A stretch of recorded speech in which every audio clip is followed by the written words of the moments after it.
It should go without saying, but I'll say it. I am a 43-year-old Afro-Latina. Assume trigger warnings, okay? Assume it. You know, really. Then don't even just have to be poetry. You could be standing in line at the coffee shop with me and it could be a trigger warning in that. So, I'm serious. And be very clear, like, there is a radical difference between being triggered and being offended. Do you know the difference? Because that's really important. Like, trigger is a psychological word. I think it's been misappropriated. You know, oh yeah, I saw this cartoon today and I'm so triggered. It's like they turned it off 3 years ago. No, that's not triggered. Trigger is in the body, where you have a visceral reaction. It inspires a memory, oftentimes that's painful. Does that make sense?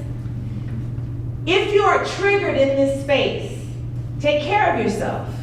Whatever that looks like for you. You will not offend me. If you need to get up and leave, do that. I promise you it will not offend me. If you are interrupted though, maybe stay and learn something. You know what I'm saying? Because it's okay to be uncomfortable. Trigger is different. I might make you uncomfortable today, but I have no intention of triggering you. But I know that because of the content of my work, how autobiographical it sometimes is, how elegiac it often is, triggering happens. And I do want you to know that you are safe in this space. Can we all commit to that? And taking care of each other? Okay, awesome. Shout out to Martin Luther King. I have kind of a lot to say. I think though, I have to keep my integrity before I start talking about, like, you know, the state of the world and, you know, the social climate and the political atmosphere that we exist in. I think that you need to know a little bit about who's in front of you. I go to poetry readings sometimes and it's 60 minutes of social commentary and I have no idea who the person is. You know, I know what their opinions are, but I don't know who they are. And so I think what I need to do to be in integrity with you in this space is to read a poem as an opening that really serves as an introduction into who I am and from whence I come. The poem was written very quickly after a phone conversation that I had with someone who I've had in my life for 27 years. This was my high school sweetheart. I gave him my virginity and shit. And you know, and we're very different from each other. He's an engineer, he's very rigid and appropriate. And he called me one day on his lunch break and he started talking about the day that we met. And I was 16. And what he was describing was a hologram. It was the hologram that I had invented and perfected so that no one could see all of the baggage that I was bringing with me. And I felt out of integrity with him because he was describing the lie, you know? 27 years is a long time, that's a persistent lie. And so when we got off the phone, I sat there and I literally was just writing down everything that I was bringing into that first interaction that he did not perceive of. Does that make sense? Okay. But it has a lot in it. So I just want to, you know, we're just going to go ahead and get to know each other fast. Super fast. Okay.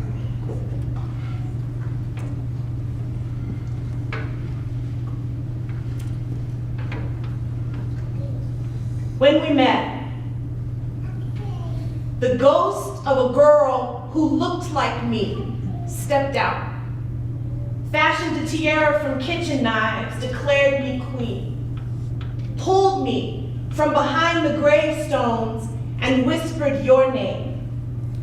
And these looted bones, this storied body, emptied out of whimsy, this burned out church, masquerading as girl, this split tongue, this wolf, this malarial witch walloped in curses, this torn slip, this menagerie of bruises, this locust-ridden Easter dress, this jagged constellation of wingless birds, heretical, unholy, this oozing thorn. The arsenic I almost ate. This wicked, willful bitch, unblessed by God, beholden to all my sins, the deaf music of my childhood, the song of sorcery and rotting dollhouses, spent shell casings on schoolyards and weekends with rapists, the song of stepfather's hands and locked playrooms, the devil in the details, the wasps in my belly, the puppy Leo killed, the gun my grandfather loaded the same day, dead dogs in the dumpster.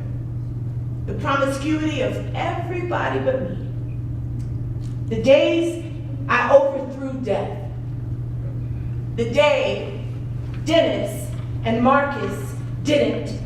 The murdered children I played with. My grandmother's premonitions, my stepbrother's abuses, my sister's absence, the razor blades in the Halloween candy, the funerals that took all morning, the dress they buried Jakisha in, the crunch of Carla's bones under that car, her blood running down the sewage drain, and the way I forgot all about it the next day.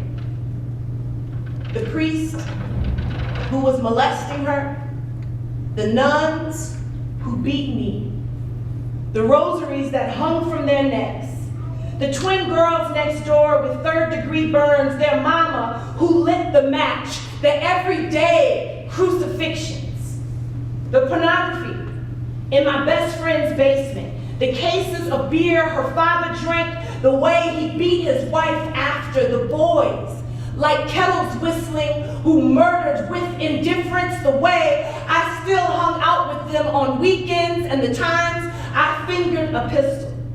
The sum of chalk outlines and girls assaulted in basements. The alchemical concert of new breasts and rapacious uncles, Richard, Gerald, Alex, Raymond, how each tried to steal something from me, how I held on to every offense and learned how to fight when 4 girls held me down. How religious the blood in my mouth. The bruises on my neck the next day like first place ribbons. The wild I grew. The fangs too. The hunger. The hunger. I met you on a Monday. And a sudden choir of ungoverned wind, thickening to spring, banged in the back of my throat, thundered out, declared me somehow holy, somehow worthy of walking up and telling you my name.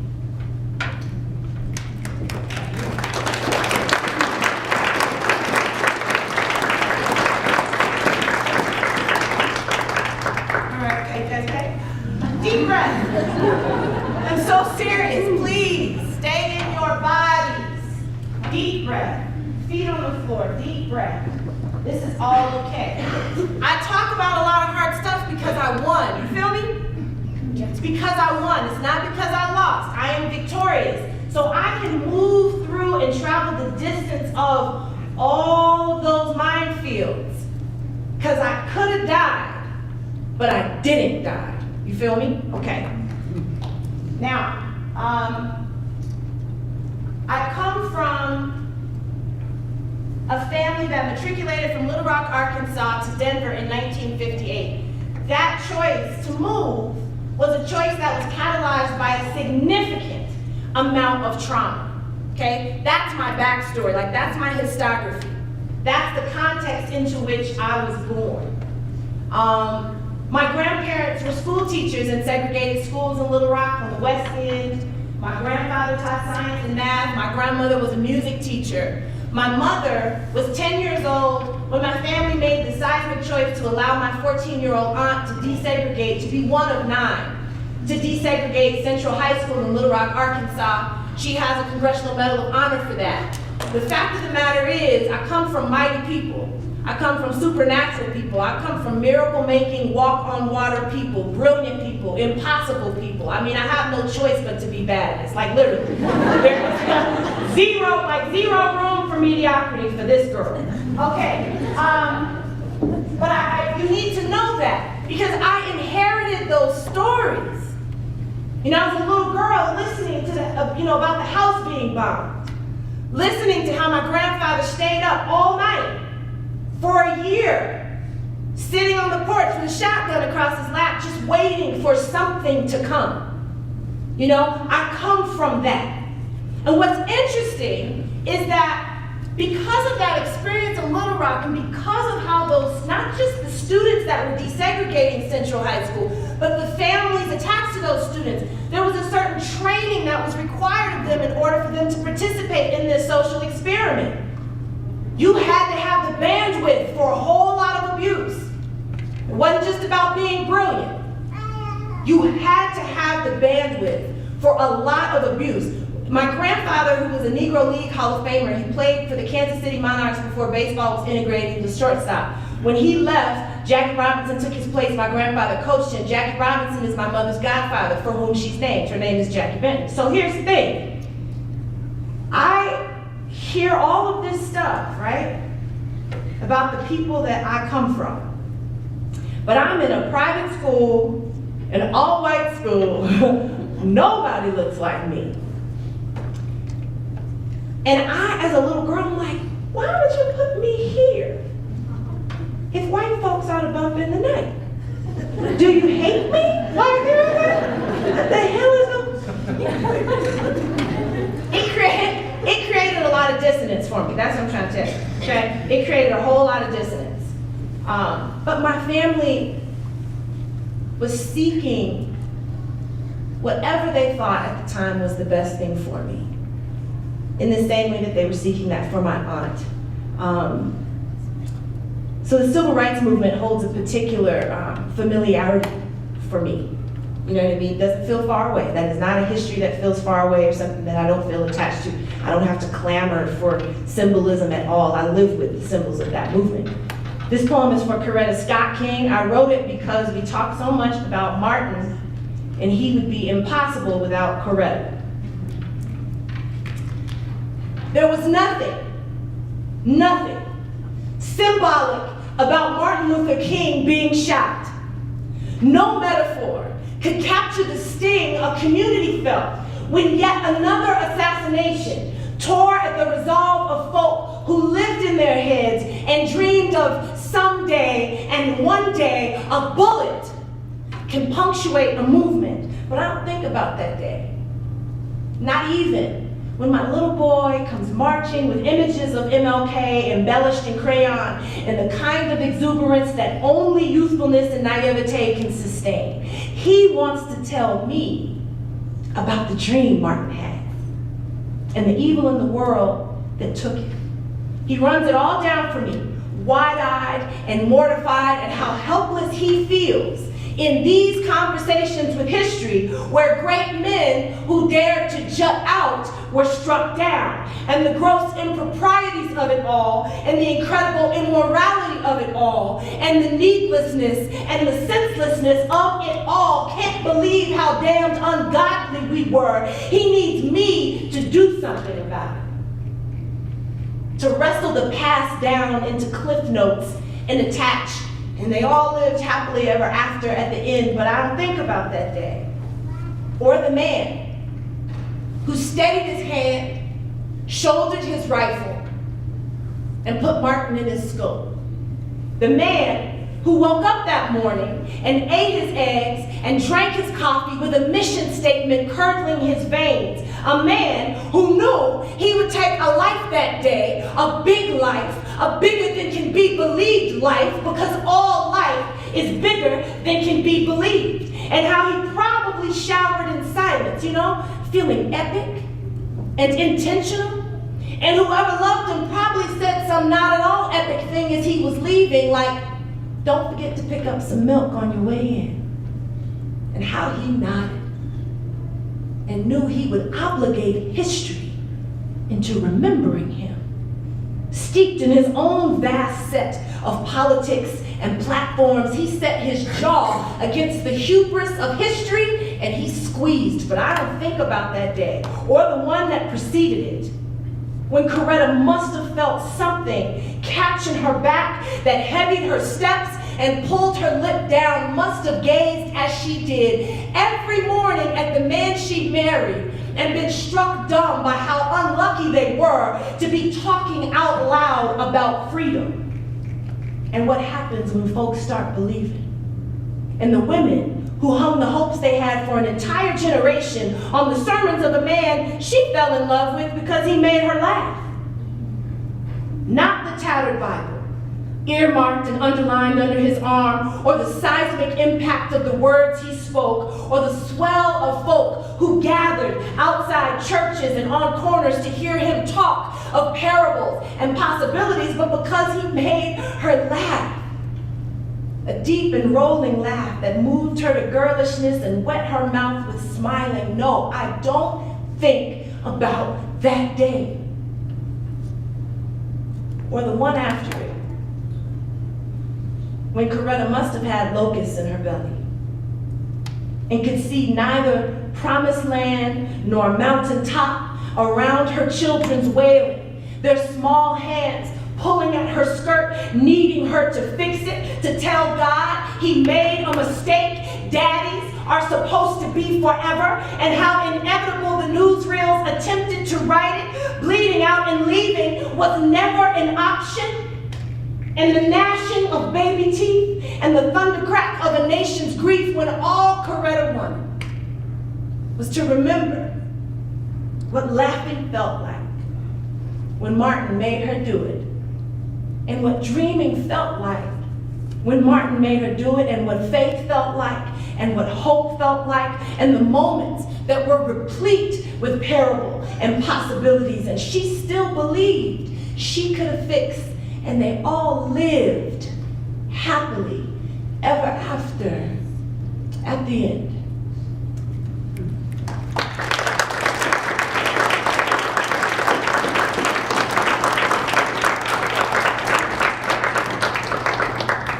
Are we still okay?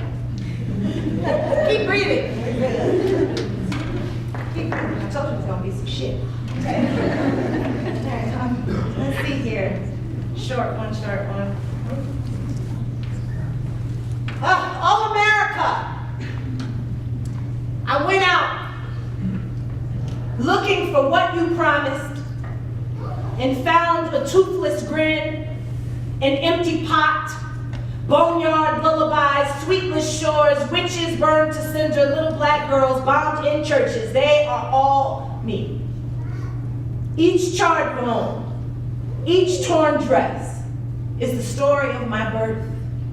I'm a wandering ghost here, this mud-struck witch pledging allegiance to the pitchfork, stupidly sturdy anyhow. My Easter dress is my winding cloth. You tried to kill me, made my death tradition, but I'm stubborn in this skin.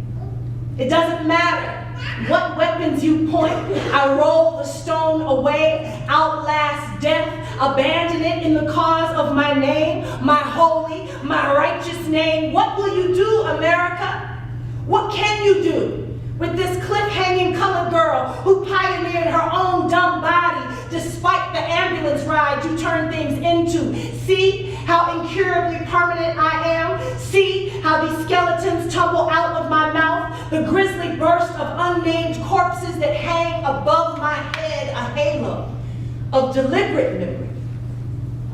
America, you put a war in my veins. Hoped I'd die from the poison or be disappeared by debris, but I grew past the bile and carried too many grave jumpers in my photo album to succumb to your kind of death ritual. 1619 for me was this morning. I can feel the first cargo of trembling Africans fighting to keep their names in a place too indulgent in blood sport. They are all me. Each one is me. I have inherited a swarm of bees for blood. What will you do, America? What cemetery could you possibly build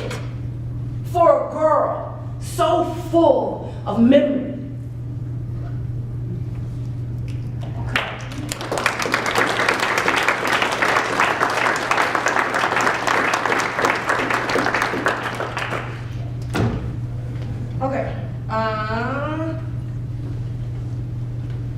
So September 1963 in Birmingham, Alabama, early Sunday morning, sticks of dynamite were planted under the steps of the church, 16th Street Baptist Church, which was a meeting place. It was a gathering place. Sunday school was ending. Church was about to start. And there were some little girls in the bathroom putting on their choir robes when the dynamite blew. 4 little girls were killed that day. The 5th little girl lost her sister, Addie Mae Collins. Sarah Collins had her eyes blown out of her head, was in the hospital for months, but she lived. She still lives down the street, in fact, from the 16th Street Baptist Church. 3 years ago, a film crew asked me to come to the 16th Street Baptist Church to read the poem I'm going to read for you now in the church. When I got in there, the film crew was already setting up. There was this old black man sitting there eating a bologna sandwich. I walked in and he said, "Oh, you're the poet." I said, "Yes, sir." He said, "Well, come on, I'll give you a tour." Totally annoying, right? But I got just a couple of feet and I started crying. The place is heavy. And he turned back and he looked at me and he said, "Oh, okay. You're having a real experience. I'll show you around." And he grabbed my hand and took me in a completely different direction. And we went down to the basement of the church and he points to the brick where you could see the patchwork and he says, "That's where the bomb blew, right there." He said, "The girls' bathroom was right on the other side, so when the bomb blew, it blew right into the girls' bathroom. My daughter was there that day. I was with everybody else looking for my child." And then he just starts, just purely from memory, walking out his steps, tapping with his foot. "Okay, here's where we found Cynthia, about cut in half, being gone. Over here is where we found Addie's head." And I still don't even have language for what that felt like. And I will tell you that while I was having that experience in the basement of the 16th Street Baptist Church, Dylan Roof was killing 9 people at the same time in a church. Which is to say, these conversations are urgent. The conversations that you have with history and about history are urgent. They matter very much. They inform our consciousness, what we allow and what we do not allow. Does that make sense? We have not done a good job of having the right conversations with and about history, with respect to legacy, because it belongs to all of us. We all, everybody in this room inherited that. The question becomes, what do you do with those stories, right? So I wrote this poem called Birmingham Sunday for the 4 little girls who died, and also for Miss Sarah, who came to the church that day and sat in the first row listening to me read this poem about her sister and the 3 other girls who died.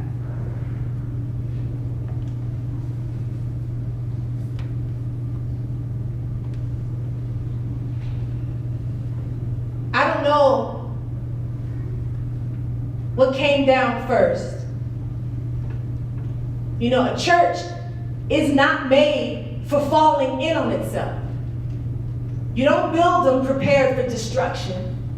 You build them thinking about the praise shout, the hand clap, the open-mouthed communion, how many choir members you can fit in the pulpit, the pancake breakfast you can have in the basement, and the stained glass Jesus. Even in Birmingham, Alabama, 1963, when you had to account for dynamite, for waterlogged protest marchers blown clean off their feet, they fell like blood-torn right angles to foaming at the mouth police dogs and billy clubs and batons. If you were a colored girl in Birmingham, you knew how to duck. You knew how to shrink, how to be a misspelled word, an incomplete sentence, squelched down to sugar-softened press and curl perkiness. Their silence was so loud. Their teeth a locked gate. Their mouths held annual sit-ins for their flame-red throats. The sizzle and spill of every unsaid thing. And it's hard to be that still with so much starshine and playground shimmy in the stretch of their bones. But on Sundays, they got it near right. The mornings rolled out in hot cakes and black coffee. Daddy is a baritone down the hall singing hymns. Mama is fixing his tie, then yelling at you to get in that kitchen and eat before food gets cold. And you get to wear your hair down. It's gonna be curled around your ears and stopped with ribbon. And the wild hunger of Jim Crow can't find you in church. So you're scooting around the kitchen in your pretty white shoes without a single scuff, and your sister gets to dab a little rouge on her cheeks, but that is just on Sundays. That is just on Sundays. And the car ride to church is a sovereign floating joy because your mama can sing. And she's rolling that pretty bell tinkle soprano out, and you're picking up the chorus where you can. And though you have to keep tugging at your slip so that it does not dip below your dress, you are still everything new and shiny that God has ever loved, and deep and high in your sometime colored girl loveliness, because Jim Crow does not seek you in church. I don't know what came down first. When that choir was singing, I wish I knew how it would feel to be free. And you were a wet giggle with your sister in Sunday school. The sky came down, and it smothered everything. Ceiling tiles flew like occasional birds, smacked the walls and smoldered skulls, incandescent smoke. That is a wild death for a young girl. A valley of broken jawbone, baby teeth scattered like confetti. The sun, crazy, was shining anyway. Refugee clergy digging through the rubble, finding tiny limbs, and the world was a singed skirt. I don't know what came down first, but it all came down, didn't it, Addie and Denise? Didn't it, Cynthia? Didn't it, Carol? Didn't it drop winter in? Didn't it catch and keep that sky snatched low by the terrible clanging of dynamite? Nobody should offer you a heaven when you hadn't even had your period yet, or been to your first dance, or had the chance to gossip about it the next day. And nobody can refresh your bones. Your mama will never be the woman who can smile with all her teeth, because somebody lifted a sheet, and underneath it was your bomb-blasted body. And in that moment, the world broke open and it swallowed her whole. Things fall apart. The center will not hold. Do you hear that? Just over all that ugly, do you hear that? No detonated bomb can touch it. Just down the street, there's still rough and tumble tag and tea parties. Some little girl is still lemon cookie, hula hoop, and hopscotch wonderful, twirling around in her mama's old stitched and restitched skirts. And she will go to church on Sunday singing, I wish I knew how it would feel to be free. And she'll mean it.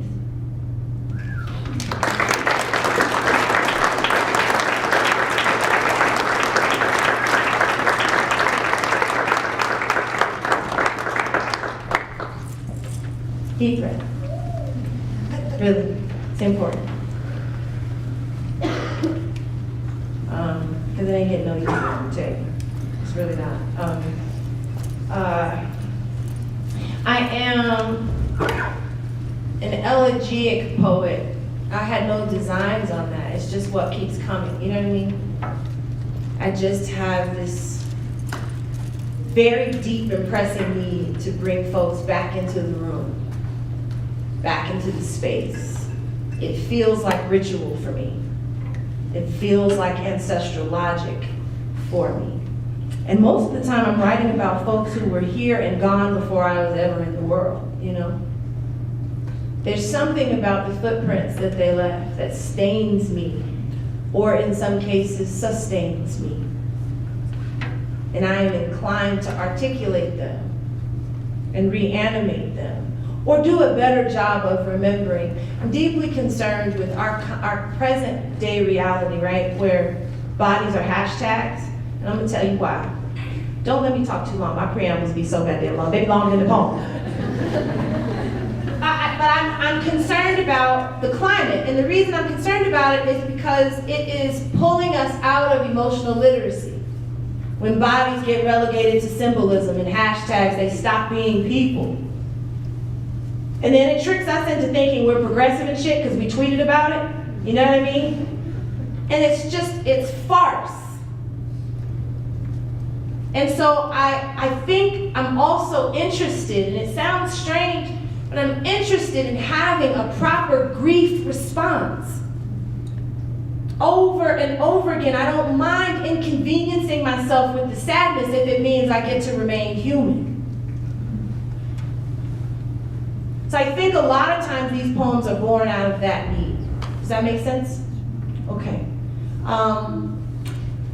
This poem I'm going to read is Mothers of Murdered Sons. It's difficult for me to read, but it needs to be read. I met Trayvon Martin's parents at the same time that I met Emmett Till's family. It was for an event, an inaugural event about Emmett Till. I was invited to read the poem that I had written for him. I rode in the car with Emmett Till's family to the church, and then they called me up to read the poem. And as soon as I got on the mic, and it was very much like this, there was an usher coming up the middle aisle bringing Trayvon Martin's family and sitting them right where you all are. It was such a heavy thing. And I started reading the poem. Now I don't know, what you've seen or what you're familiar with, but Trayvon Martin's mother, Sabrina, is such a composed woman, you know? And she was composed for 2/3 of the poem. When the poem turns and stops talking exclusively about Emmett Till, and I start talking about the fears that I have for my own son, she stood straight up and ran to the side of the church and doubled over and started howling, and I had to keep reading the poem. And then I had the opportunity to sit with her afterwards. There is no way you can relegate anybody else to a hashtag when you hug somebody who lost someone. You give up that ability. It goes away. You know what I mean?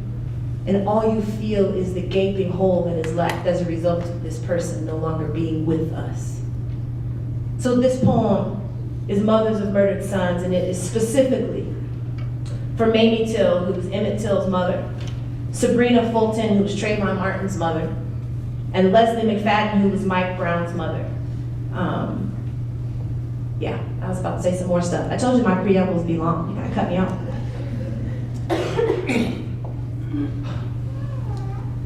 Women whose children will be buried before them lose a lot of blood in delivery. Their water breaks torrentially, their bones go soft as yolk. Each contraction is a snatching hand, a howl in a place they want to rub but can't reach, a deliberate flood. The way a dam breaks and swallows a city, a woman's body is just like that. It can announce a funeral better than a gunshot can. For the women whose children are murdered, labor is foreshadowed.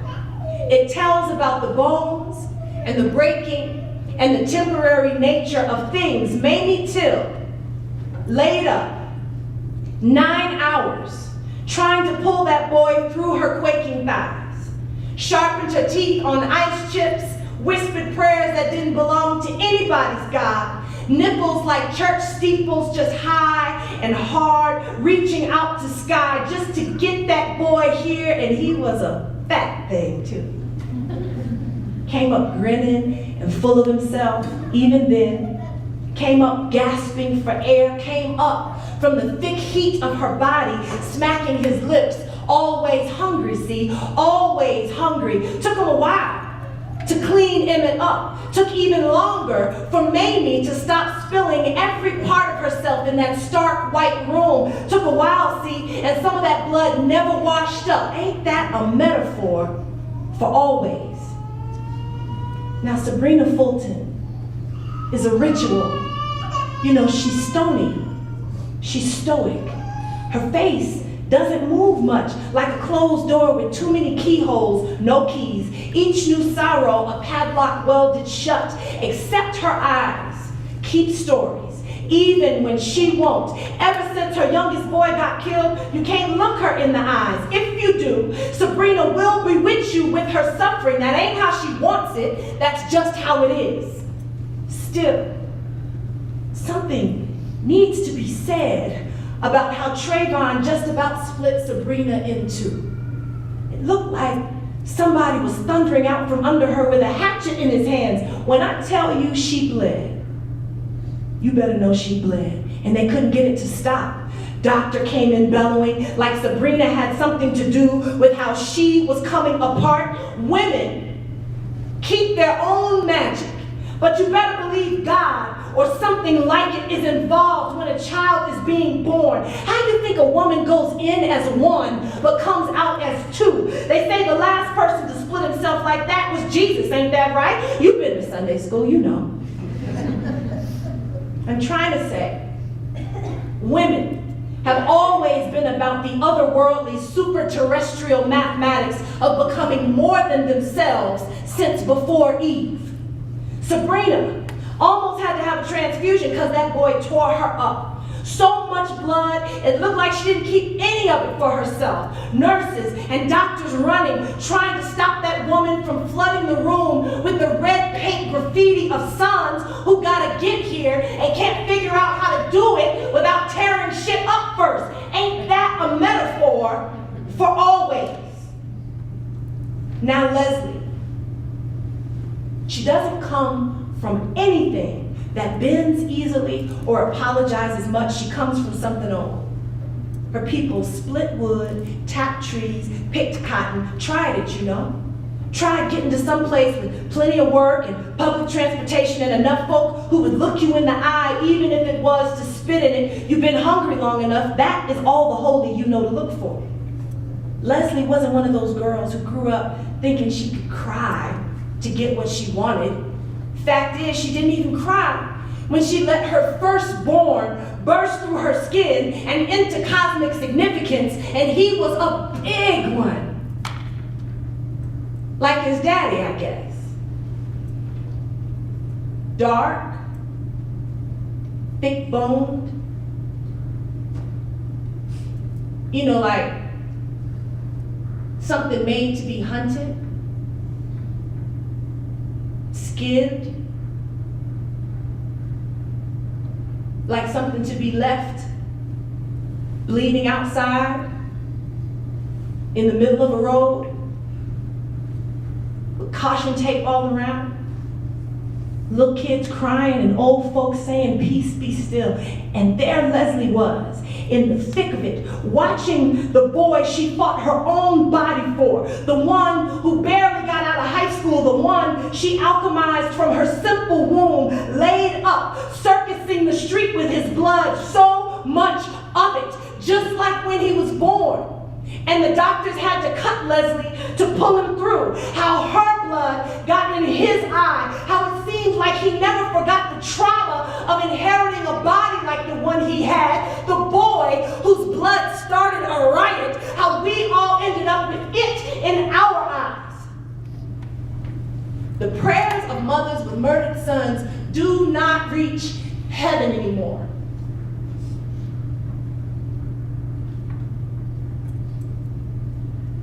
And maybe they never did. Maybe God is a charlatan, pitching pennies to the sound of boys breaking the world with their bleeding. Maybe the melody ain't right. Not enough of the Eucharist in these boys to matter to the omnipresent and nevertheless seemingly absentee father. Maybe he's too busy to see he's not the only one with a murdered son. What about these, God, huh? What about these?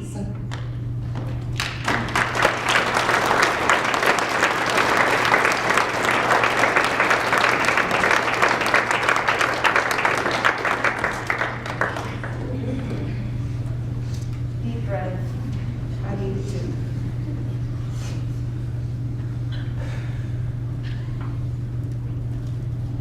I think I have time for two more. Do I have time for two more? Okay. Just like that. Well.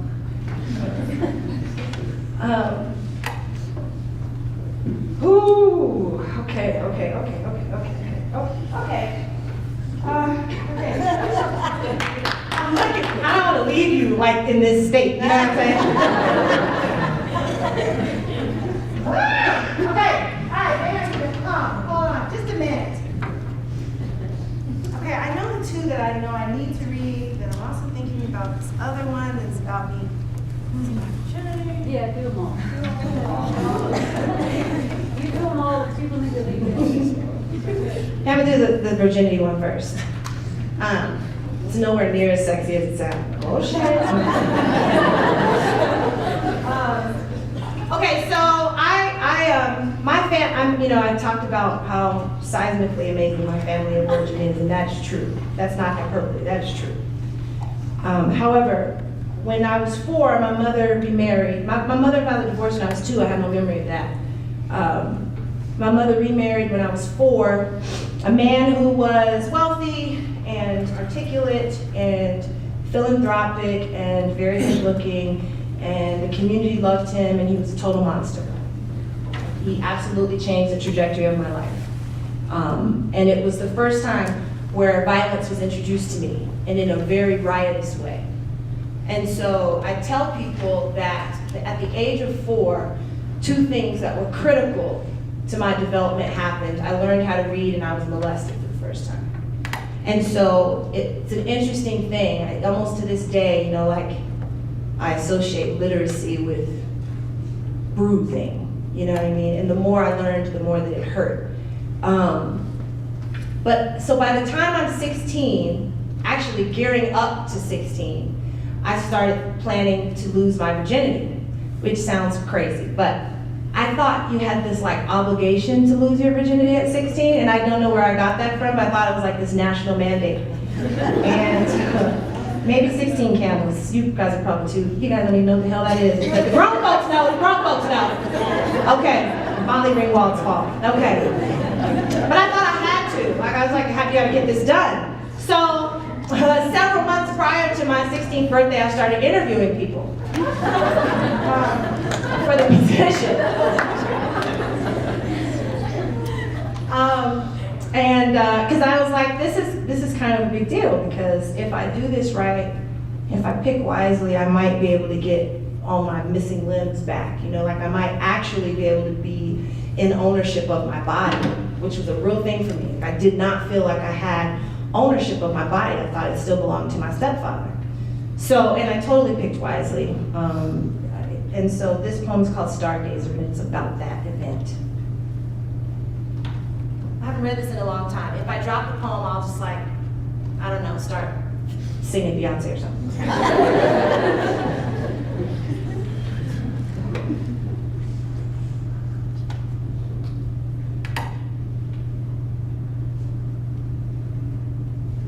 There was a boy, very strange, enchanted boy. They say he wandered very far, over land and sea, a little shy and sad of eye, but very wise was he. And then one day, a magic day, he passed my way. While we spoke of many things, fools and kings, this he said to me: the greatest thing you'll ever learn is just to love and be loved in return. It's the year of living dangerously.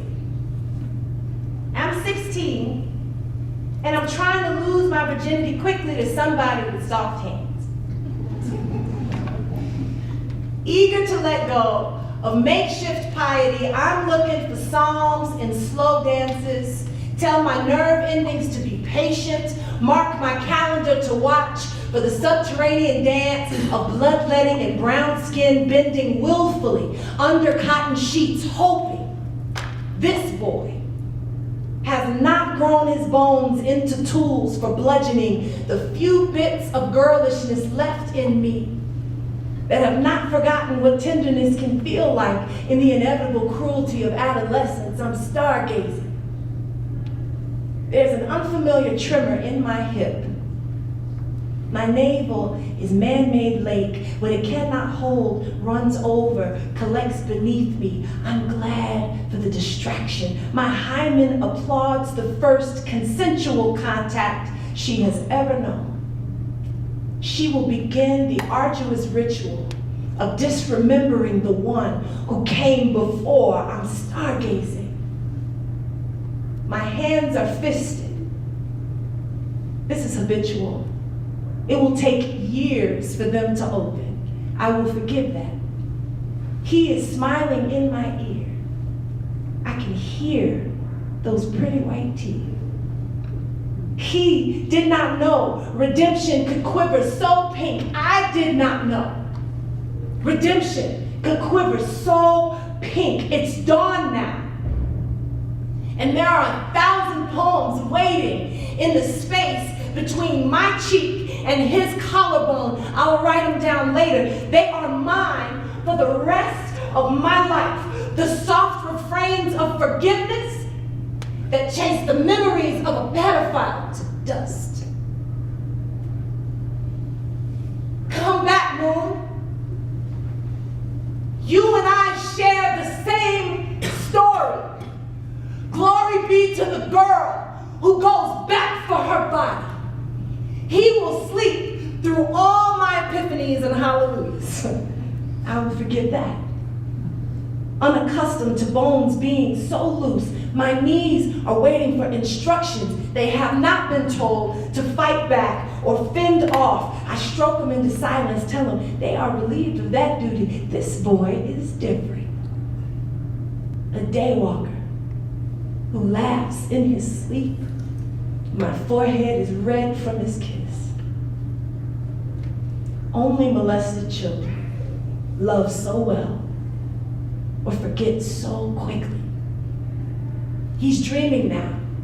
Left hand pinning me against him safe. He does not know how often I bled in the arms of another, how the scratch and pull of the word no kept daylight from coming. Too short a word for some to hear. It moves through the mouth too quickly to be considered. But I have not uttered that with him. I'm stargazing.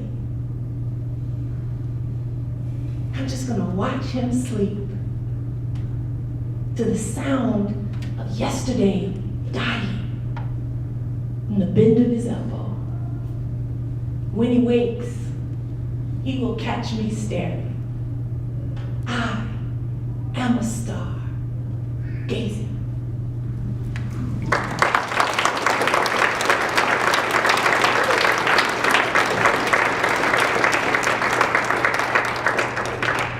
All right, two more. Stay in your body.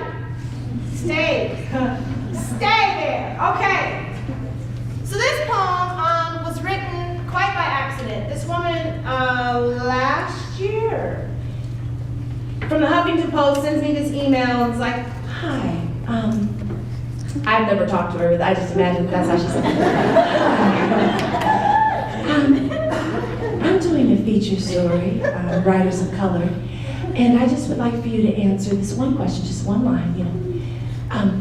If 2017 was a poem, what would it be called? Now, listen, friends and family, that shit triggered me. I don't know why, except that I was like, it ain't no goddamn poem. Like, I was just like, what? And so I just started responding to her, and it ended up being this poem.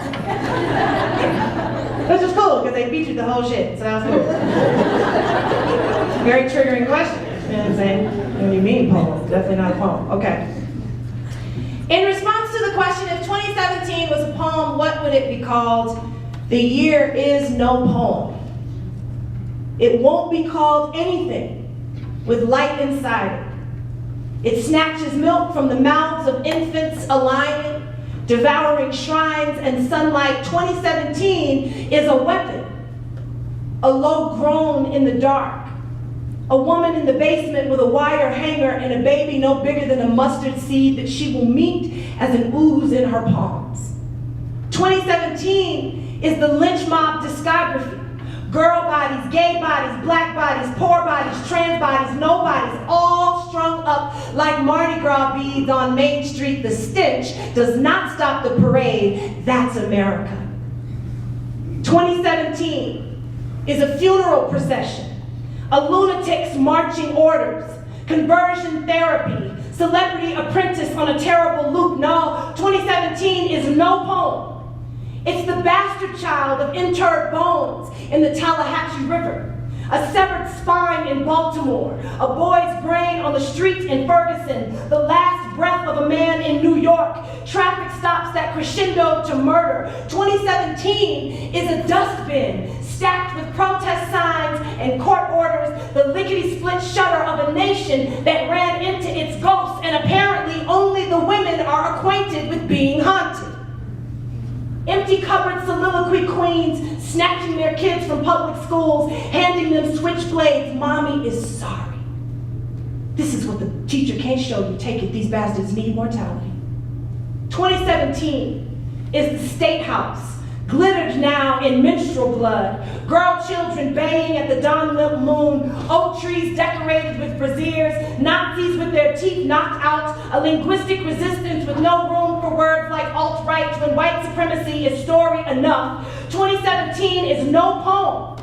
It's a pipeline trying to breach an ocean. A woman in a wheelchair at a protest rally, a tear gas canister on the steps of the Capitol. 2017 did not bring my God with it. Just hexes and hurricane winds. A democracy apparently doomed by the wrong weather wreckage of rich men and their crucifixion fetish. We're gonna all carry a cross. You better believe it. So let whatever happens be biblical then. Let the locusts come, if they must.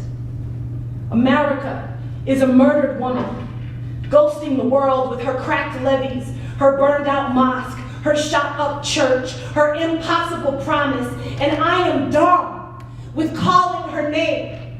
Despite the yelps of history, my wobbly faith splits heaven wide open, reimagines God as Mammy, starched white apron and a shotgun, baby suckling at her unremarkable breast, pushing scripture from the rubble saying, daughter, the battle is finally over, and me, war-walloped and heaving, rummaging through debris, looking for anything that glitters. Oh, America, if that is your real name, take these bones and perform one last miracle. Take these hands and give me back my mouth. Take this mouth and give me back my feet. Take these feet and give me back my courage. Dazzle this uncaptured girl long enough that I might live to tell my grandchildren about the year I stopped beseeching God and in the trench grew my own temple. God of the in-between, God of the firing pin, God of the slaughtered lamb, God of a risen God, unspell me here. I am singing you the hem of my skirt. I'm burning yellow dahlias on my one good altar, not splintered by shrapnel or singed with smoke. If there is any prayer left in this world, let it be what remains of our hearts, our Colosseum hearts, and the stupid hope that regulates the metronome of our blood machinery, the orchestral thrumming, the insistent rumble of our broken, impossible beating hearts, the only evidence I have ever had that mountains can indeed be moved.